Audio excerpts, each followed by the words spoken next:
Now we come to the celebration of the Enlightenment Day with yet another interesting and intriguing talk, more of a discussion on Baul spirituality in the 21st century, relevance and revival with Dr. Golam Rabbani. Dr. Golam Rabbani is an ethnomusicologist with a research focus on Baul spirituality and creative industries. He has been invested in research and teaching for more than 14 years and is a faculty member at Toronto Metropolitan University. Bauls are itinerant and household spiritualists and heterogeneous communities in Bangladesh who express their various schools of thought through songs and performances. Dr. Rabbani received training in Baul music from Baul gurus and has been involved in Baul communities in various capacities since childhood. He holds a Ph.D. in cultural studies from Queen's University, Canada, and his doctoral research examined Baul spirituality and music industries. One of his recent research endeavors examined the possibility of making Baul spirituality applicable to Canadian and North American workplaces, especially in creative industries. So I would now like to pass the floor to Dr. Rabbani to go ahead and enlighten us with his talk. Thank you so much. That's a wonderful introduction, Rubaiyat, and thank you everyone for being a part of this. I'm privileged, honored to be here. I was fascinated by listening to Rama, and as you know, the whole conceptualization of Veda's models and Ved scriptures in Veda also is incorporated in Baul songs altogether. I'm going to share my screen just for a bit so that I can put some pointers for this session.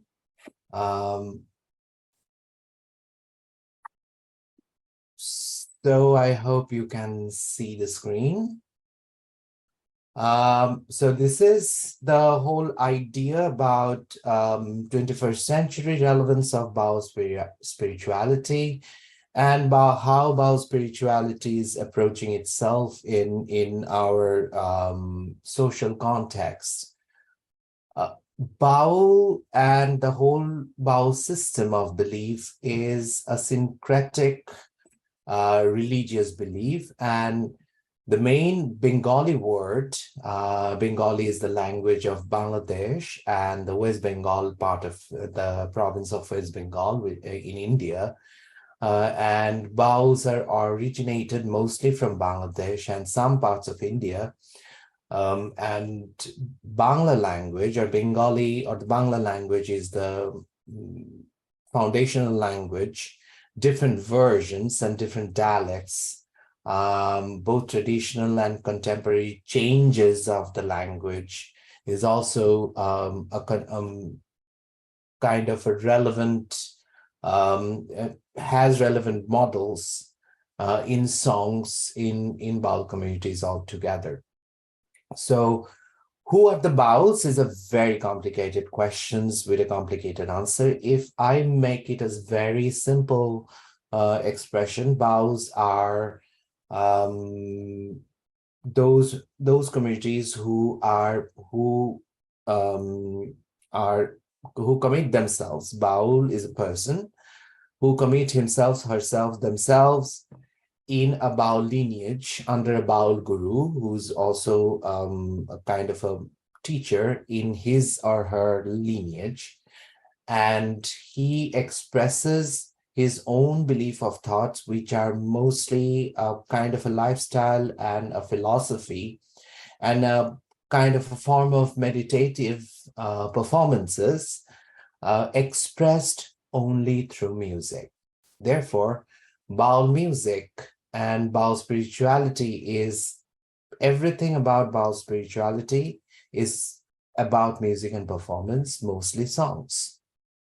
So what is Baul spirituality then?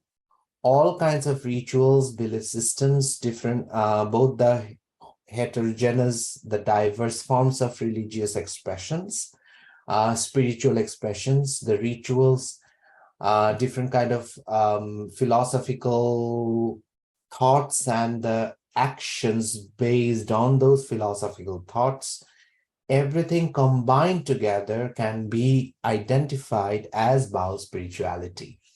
Now, the most common word that is considered to be the Baul spirituality is in Bengali, it's called Baul Sadhana. Sadhana can be replaced with the word spirituality, but sadhana, the word itself, is assigned to the Baul gurus only, who have stated, who have nurtured the position of a Baul, who have nurtured Baul spirituality, Baul philosophy, Baul lifestyle for minimum more than 20 to 30 years of time, and expressed and composed so many songs focused on his or her spiritual beliefs and complex philosophical thoughts. So there needs to be a significant amount of time and dedication and meditative practices to deal with those nurturing perspectives, to deal with those philosophies, to deal with those ideas of being a person, being a Baul guru. And that dedication is required to be a Baul Shadhok, who is the holder, who is the possessor of Baul Sadhana. So this is, therefore, it is assigned to Baul's gurus. But when we talk about Baul spirituality, we incorporate those people who are inspired by Baul philosophy, who are in a way of becoming a Baul guru, but now a kind of a student under a lineage of Baul, under a lineage of a Baul guru, who's learning the music under a Baul guru. We also incorporate those performers who are good in performing Baul music, performers like me who are not Bauls, but who are good in performing Baul music, and who are also inspired by the philosophy. So you need to be able to dedicate yourself for a longer period of time to understand, to become a Baul. I'm not a Baul, a person who has renounced the traditional consumer capitalist or a day-to-day way of life in Bengal, which is nowadays the consumer lifestyle that is based on the contemporary consumer culture. Renounce that life and focused on the practice of meditation and music. That person is a Baul under a guru's lineage, but the concept of spirituality is the concept of Baul spirituality is on all-inclusive. Those people who are one way or other inspired by Baul spirituality, Baul philosophy, can incorporate themselves within the realm of Baul spirituality. That's why I picked this word from the research, from the religious research. And this is also a good word that can be used nowadays to translate the Bengali word that replaces Baul enthusiasts. Okay, so Baul, the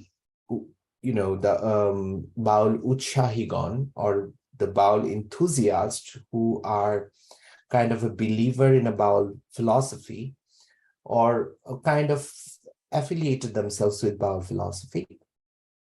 They are one way or other can be incorporated as Baul spirituals.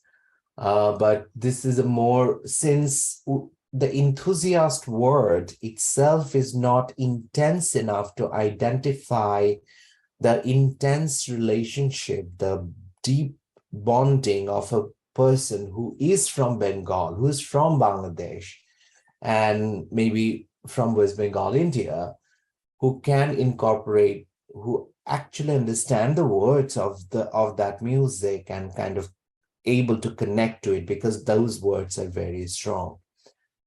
So that's why I picked up the word Baul spirituality, because this word represents that bonding.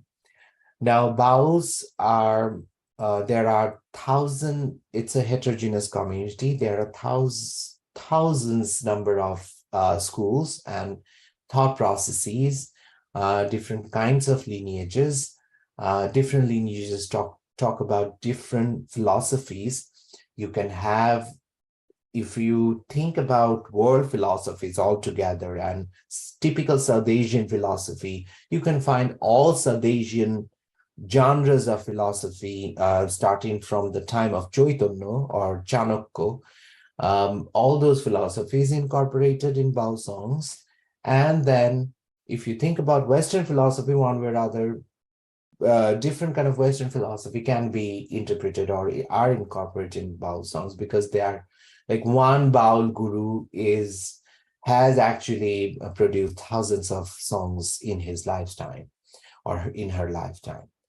So it's still an under-researched area. There are a few books, but even those books are not good enough to understand or expanded enough to understand the vastness of Baul spirituality, because it is actually talking about everything so far we talk about in modern philosophy, in ancient philosophy, and in everything. For example, there were Baul, female Baul gurus, like women Baul gurus, who talks about non-gender identity, who talks about the fluid gender identity, different kind of same-sex emotional attachment, celebration of what we know as LGBTQ plus and the identities nowadays. So those things are incorporated like long ago. We can find different, the number kind of feminist theorists, contemporary feminist theories, the philosophy of feminist theories embedded in ancient Baul text as well. So it actually talks about everything. But these are some of the aspects of Baul spirituality that are significant. These are complicated. I'm not going to go into a deep analysis, philosophical analysis. That's against the main topic. But these are some of the descriptions of what it talks about in general.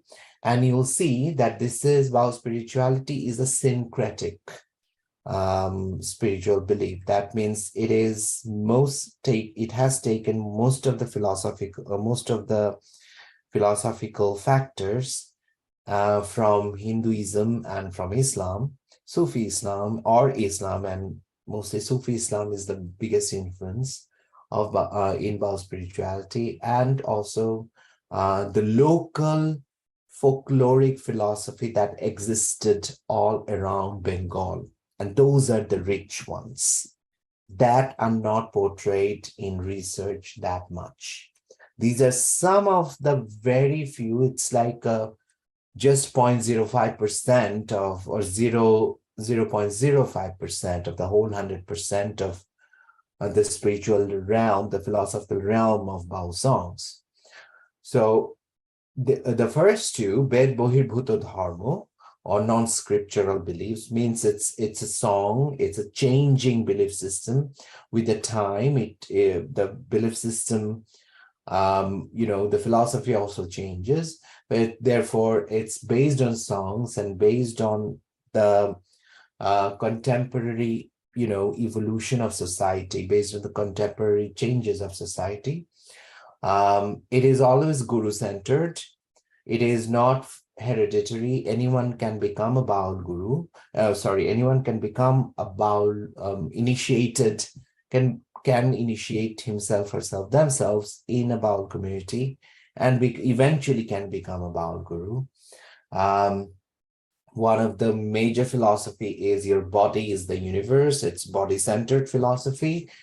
There has been a too much focus on the body-centered philosophy. This is one of the many philosophies, one of the many spiritual aspect of Bao's philosophy, but this has been the most discussed one so far. But I do believe that, the vastness of these aspects of discussion is because of its influence from Hinduism and from other Islamic religious texts. So because of the connections with Hinduism and Sufi Islam is so vast on this topic, Bhando Brahmando, or the body is the universe. Therefore, this topic is more focused in most of the research. Also, Moner Manush, the human of the mind, means that the human of the mind is soul, but human of the mind can also be interpreted as, as one of your life partner. Also, it can be represented as nature. It can be represented your animal instinct. It can be represented as your inspiration, your muse. So this is Moner Manush or Param Tattva, which is actually represents the human of the mind that primarily focuses on the human soul.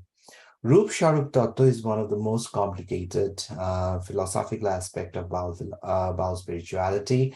It is the theory of selves. This philosophical realms actually incorporates psychiatric, psychoanalytic, psychological, and also, deep philosophical aspects about the self. It's not only just know thyself philosophy. It talks about conscious, subconscious, and different levels of subconscious in our mind. It also talks about subconscious in ourselves in the multiverse. So the concept of multiverse also exists within this theoretical aspect. It also talks about the idea of how ourselves are focused and connected with nature. So Rup Sharup Tattva has a vast approach towards the world and towards other cultural identity of the world. Rup Sharup Tattva, theory of the selves, talks about that we have a realm of human culture, like we have in our subconscious level, we have part of our subconscious which belongs to other culture. That means every human being is connected through their subconscious. Every human being's culture is connected through one human being's subconscious. Therefore, every human being is connected in the whole world. That's one of the perspective of theory of the self. Srishti Tattva, or the philosophy of creation, is significant. It supports the theory of evolution, that kind of connected with Darwin, but it also supports the theory of creation that is represented or explained in Abrahamic religion. It also talks about creation as the creation of soul to be the foundation of creation. That means Baul spirituality talks about creation is whenever the Big Bang was created. That means whenever there was a universe was created, that was the creation of human being itself. It's not that human being as a flesh or blood evolved as human. They say that whenever the universe existed or started, whenever the Big Bang happened, maybe if you think that way, the souls existed from that time. And when the body emerged through evolution on Earth, the soul became a part of that body or got matured into that body. So there are a number of philosophies and thoughts based on that. Prakriti Tattva is the ecocentric belief. This is the belief of nature. And this is where it gets very interesting and very inspiring that Bauls foundationally believes in non-anthropocentric nature. They say that humanism means nature and human are the center. However, if you want to make a center between nature and human, the nature is the center, human are irrelevant to nature. This is one of another significant philosophical approach, Prakriti Tattva, that characterizes that human being, like Mother Nature, is actually the mother, which is kind of the typical philosophy. We all know about it, the theory of Gaia, if you think that way, and how that Mother Nature is actually celebrating us, creating a foundation among all living creatures. And human being is part of that living creature only. If human being one way or other think that they are superior than any of these living beings, they're doomed to get destroyed and they're doomed to fail their existence. This philosophy has been repeated since 16th century.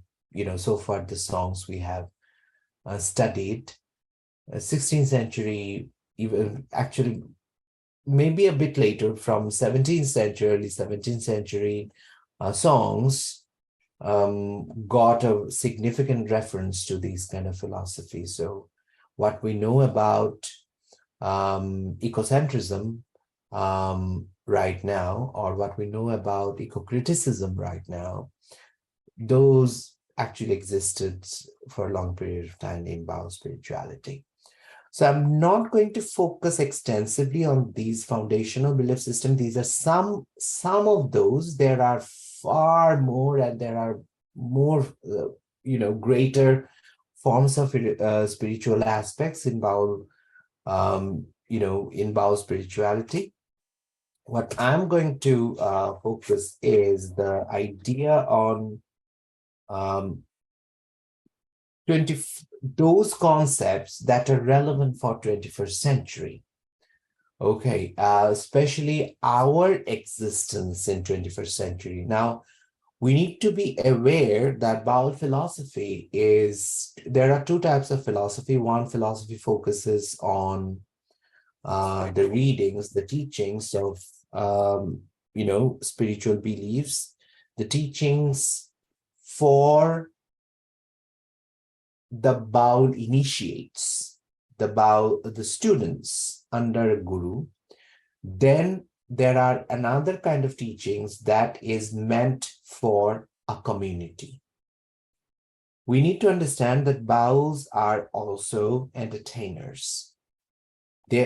Baul spirituality and the music is in akhras, which are the entertaining spaces in a village or in a community in Bengal.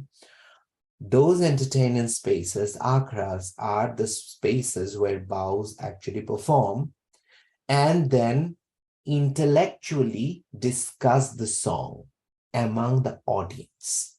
So there is one teaching that is meant for the students in a Baul lineage, and there is the same Baul guru gives another kind of same kind of teaching, or a kind of a more simplified version of teaching for a community in the akhras.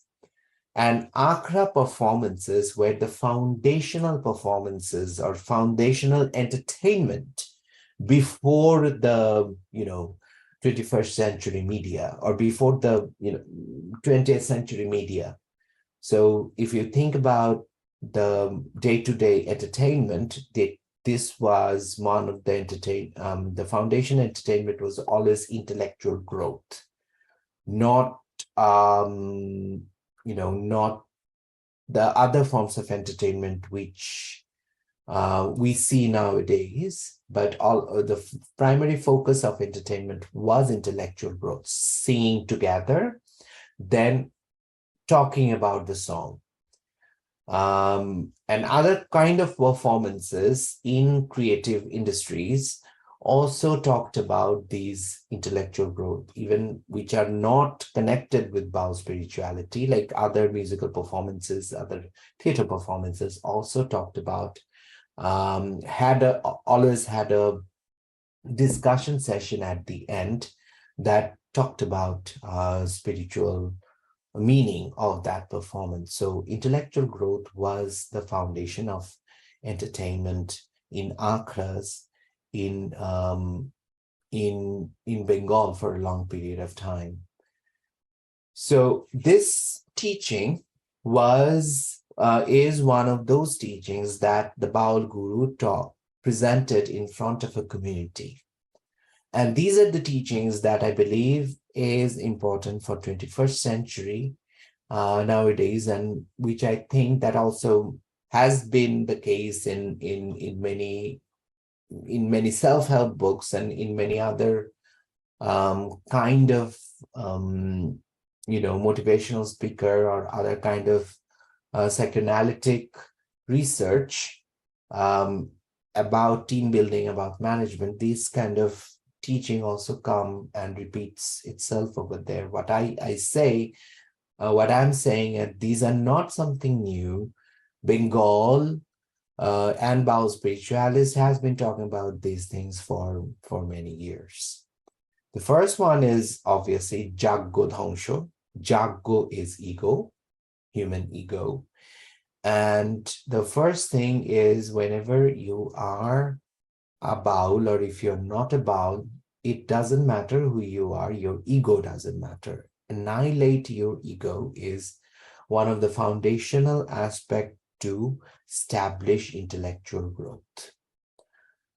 This annihilate doesn't mean that, murder your ego or you kind of deny yourself dignity. This means the ego that one way or other makes you feel superior than others. So it's more about surpassing that sense and go beyond that ego, and every aspect of human interaction should be taken as a learning experience. And that process is considered, the whole process is considered to be the concept as Jaggo Dhangsho. So you need to surpass your ego and you need to focus on human interaction as a learning experience. Then we have, as a part of learning experience, we have Niranjo Bandhan. Niranjo Bandhan is another, a more intense, significant focus on building meaningful relationships. This is also a theme that came among the songs of many Bauls. And these are the Bauls who are number of Bauls who, Baul gurus who are who were popular from mid 19th century to mid 20th century in Bangladesh. And they talked about Niranjo Bandhan in many songs. One of those Bauls is Dudusha. Is like one of these men who wrote one of the most complicated songs in the history of Bengal, Bauls in Bengal. And he talks about Niranjo Bandhan quite significantly. And he says that building meaningful relationship is the purpose of a peaceful and successful life. That is the Niranjo Bandhan altogether. Building meaningful relationship. And the purpose of successful life is actually building meaningful relationship and keep those relationships intact as long as possible. And worldly gains beyond that, one way or other, deny or decrease the importance of these relationships actually disrupt the process of the successful and peaceful life. So this is something that we all know, but sometimes in the process of this complicated system of world, we always forget. So that's what Bauls say, that actually meaningful and successful life is all about relationships. And this not only means Niranja Bandhan always refers to a relationship to a human being and relationship to nature. It's always focuses on nature. Ecocentrism is, whenever it should be relevant, it is relevant. Whenever there is a reference to a relationship, Baul singers, Baul musicians talks about these relationships altogether. And worldly gains completely deny those kind of worldly gains. So worldly gains like the material satisfaction, fame and materials and different kind of material, the over attachment to career and ambition over your relationships are actually a disruption to the process of human connections or through the process of Niranja Bandhan altogether. Then we talk about Shuddhi Pather Sadhana. This focus on naturalizing the struggles in our daily life. So meditate and sing to love the journey and the struggle. Naturalize the struggle. Never focus on the goal because the goals change. So the main idea is when we are building relationships, those relationships, trying to building those relationships, there are always different kind of struggles and challenges involved. We need to identify those challenges and eventually we need to move away from those challenges altogether and fix ourselves to love the struggle and make that challenges as a natural process. That is Shuddhi Pather Sadhana. This is the sadhana of our that should be a part of our daily life. Do not obsess about the goal because the goals change. Rather, focus on the journey, enjoy the journey, and naturalize the challenges and struggles that come with journey. We have Alubdhi Mukta Chitto. This is interesting. This talks about this. This is a philosophy that came in way before psychiatrists and psychologists and psychoanalytic theorists started talking about collective illusions. So this is actually about collective illusions. Free your mind from collective illusions. Think and rethink before conforming to any norm. Free your mind from collective illusions. This is the first Alubdhi Mukta Chitta. The first concept came in early 19th century, and by a song called in a Baul song called composed by Gopal Shah, who is from the district of Kushtia in Bangladesh. And this collective illusion, we know all about collective illusions. Collective illusions are those concepts that we think other people think is true. For example, we think other people think fame and money is the definition of successful life. But most of the people do not actually think fame and money is actually the definition of successful life. This is a collective illusion confirmed or constructed by media or the consumer capitalist society. So what we need to know that most of the people actually, this is the research done by Todd Ross and many other psychoanalytic researchers, that most of the people think that having a peaceful life and a meaningful relationships are more of a stable life is a definition of a successful life.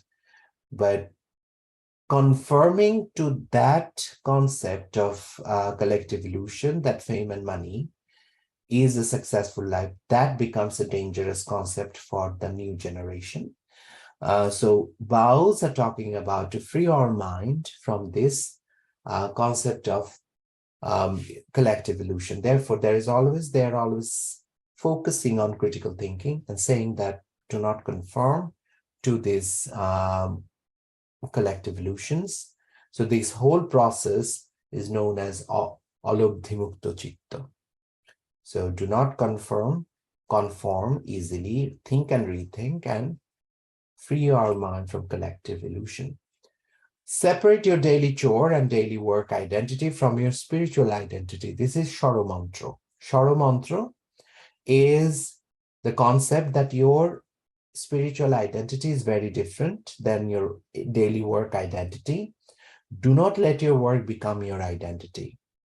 So your work changes, your work might not exist after a few years.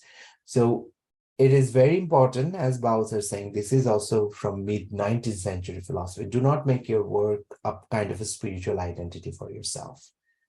Remove yourself from your spiritual identity, yourself and yourselves, different levels of yourselves needs to be individual, needs to deny you, and should not be influenced by daily gains. That's one important. And Srijuni Din mantra. This is what day-to-day daily activity should focus on. What should we focus on? These are some of the mantras that Bauls focus on that will give you some meaning to your daily life. Several mantras are spiritual ways to work every day. Collaborate with your fellow musicians, performers, workers. Be creative in your way and work with the paces of the sun, meaning work in time blocks. So we know about working time blocks, but Bauls have been talking about those things. Even the spiritual process should have a meaningful, timely manner. That's what they're talking about altogether. And this is also not just for this is mostly for the common audience, common people like us. This is not the complicated teaching we are supposed to, like Bau's gurus give to their students. That's a very complicated, spiritual teaching that we can focus on later on in some of the other sessions, I hope. So this is one of the factors. We need to focus on collaboration, creativity, and time blocking. So Srijuni Din mantra. Everyday creative mantras. This is Srijuni Din mantra. So these are some of the everyday mantras that we focus on. So if we finish, there are some, Baul for the spirituality, and Baul spirituality and philosophy is relevant with changing time. That is what Baul communities make sure. There are complex metaphors and complex knowledge explorations, but the end message is always simple, that they make sure. Contemporary Baul compose songs on 21st century issues. So many of contemporary Bauls who are working in Bengal, in Bangladesh, they're talking about Facebook, they're talking about TikTok, they're talking about the problems in selfie, they're talking about malignant narcissism, everything is there. So they are quite updating, focusing on traditional beliefs and making it relevant for the contemporary time. Therefore, they incorporate the changes in music and philosophy based on the changes in society and technology. And this change is considered to be the revival of Baul tradition. Therefore, Baul is not a static tradition. It changes with time altogether. That's it for now. As you can understand, Baul is a vast factor. I wanted to focus on the less focused approach to Baul music, which is how it is relevant for 21st century. There are lots more things to talk about Baul spirituality in contemporary time. I hope it made some sense for you one way or other. Thank you. Thank you so much, so very much, Dr. Rabbani. This was, I cannot even begin to describe how insightful and enlightening this talk was, to know and learn about Baul spirituality. And I know you are one of the few researchers who are working in the field of Baul spirituality, and through the lens of contemporary living and creative industry as well. So that is very unique, and it was an absolute honor. I'm a little sad that we couldn't listen to you sing, because I know that you are a great singer of Baul songs. So maybe that's something we can have in our bucket list for next time. I was wondering if you would be okay with a few questions that I had. I'll make it really quick. I have a few questions. Yeah, would you be okay with me asking a few questions? Absolutely. Thank you so much. I'll be as quick as possible, keeping the time in mind.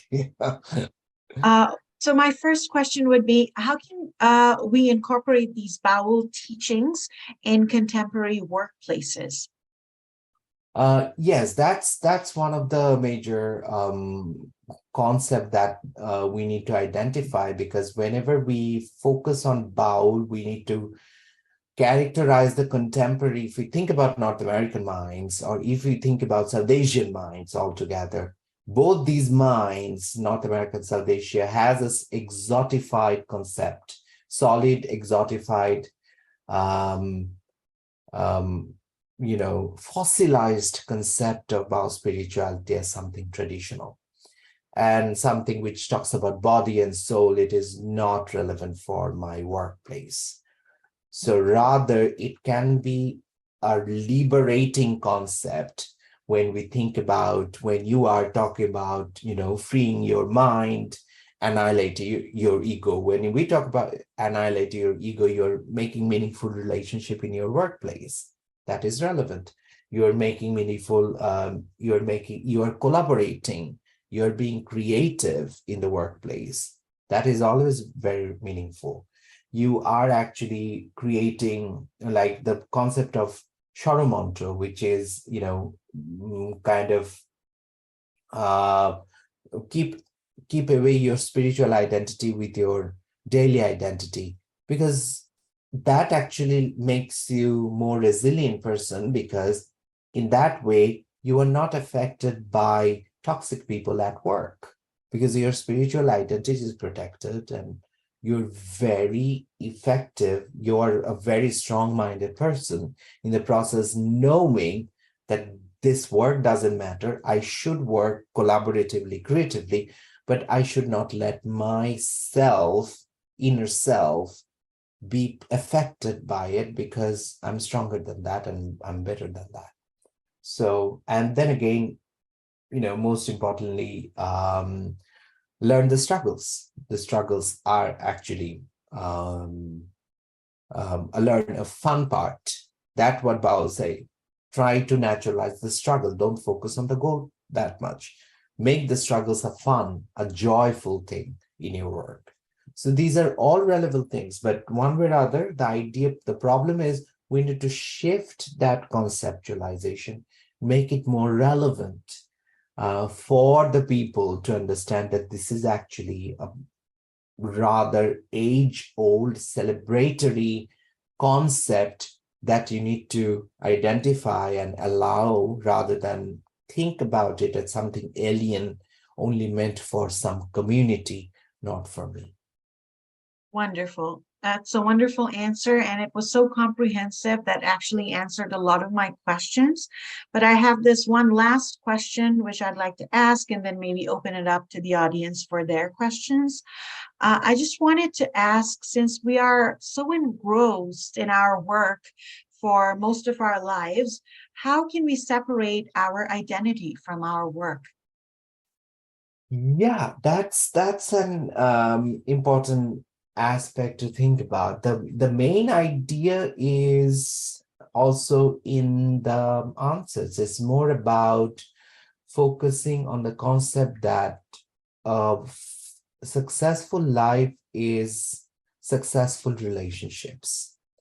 So if your relationships are not focused on your work, and if your relationships are, actual relationships are your loved ones, and most of your loved ones, if they are from the work, they actually become more than the work itself. They become the person at your house, or they become the person outside of your work. So that relationships should be the major focus in your life at certain point. And the struggles should focus on that relationship, maintaining those relationships. So what Bauls are saying, that not the work and not, you should not, what they're saying is to create a balance.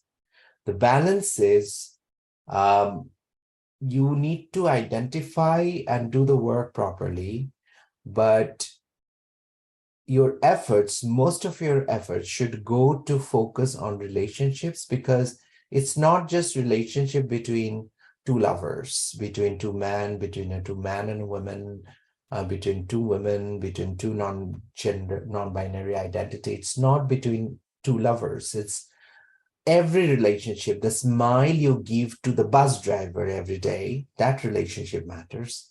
The smile you give to the handshake you make every day to a person you will never see. Try to make a meaningful approach to that relationship, which eventually give the priority to those relationships, and therefore your identity as a person will shift to maintaining those relationships rather than failing in the work. Because failing in the work is rarely at your hand. Sometimes, or most of the time, you do the job, but you fail anyway because somebody else is getting the credit and you have no control over these things. The society is complicated. So that we need to make sure that the balanced life is there, and that in that balanced life, our emotions, our feelings, our affect is not corrupted by those work-related actions. Rather, relationship-related actions should be the manifestations of our life, and the manifestations to maintain that balance altogether. Wonderful. Thank you so much. So now I'd like to open it up to the audience and welcome their questions if they have any.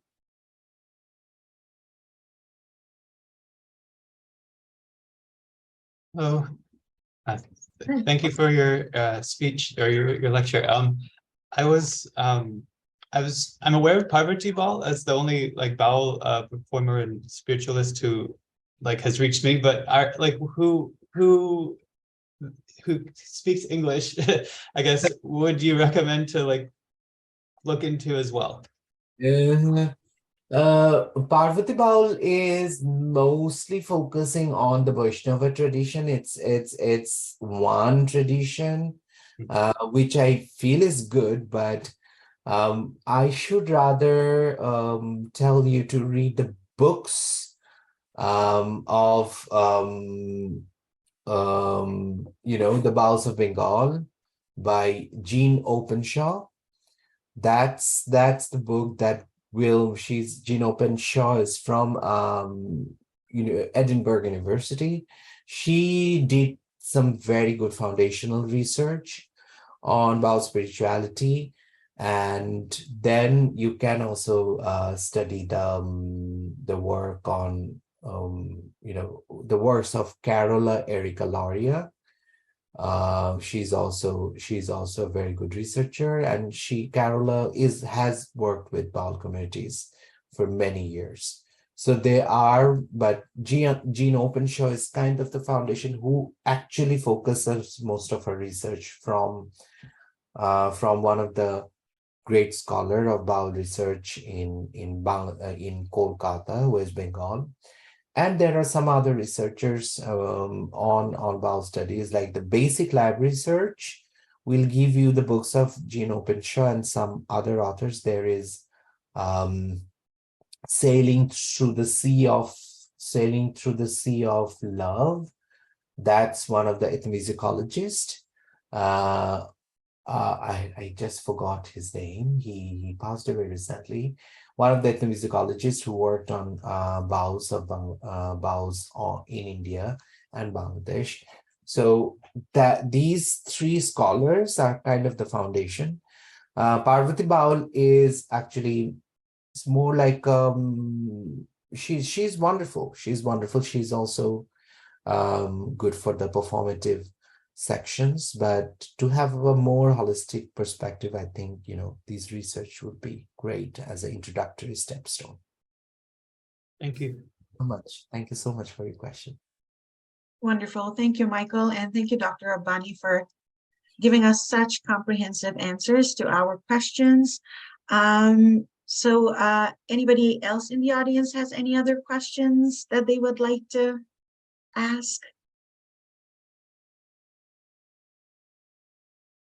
You know that you can always send the questions in written form, and we will try our very best to get back to you with the answers. So this actually brings us to the end of our first day of the Enlightenment Day 2023 event. I again would like to take this opportunity to thank you so very much, Dr. Rabbani, and also all the speakers who have so graciously and so kindly given us time and enlightened us with their insightful talks and discussions. This has been wonderful. There's so much that I have learned. And to the audience, thank you so much for being such a great audience. We look forward to having you with us tomorrow at 7 p.m. EDT again for our last day of the Enlightenment Day events. Thank you so much. Wonderful, wonderful audience and brilliant speakers. Thank you. Thank you. Good night or good morning, wherever you are. Have a wonderful rest of the day. Thank you.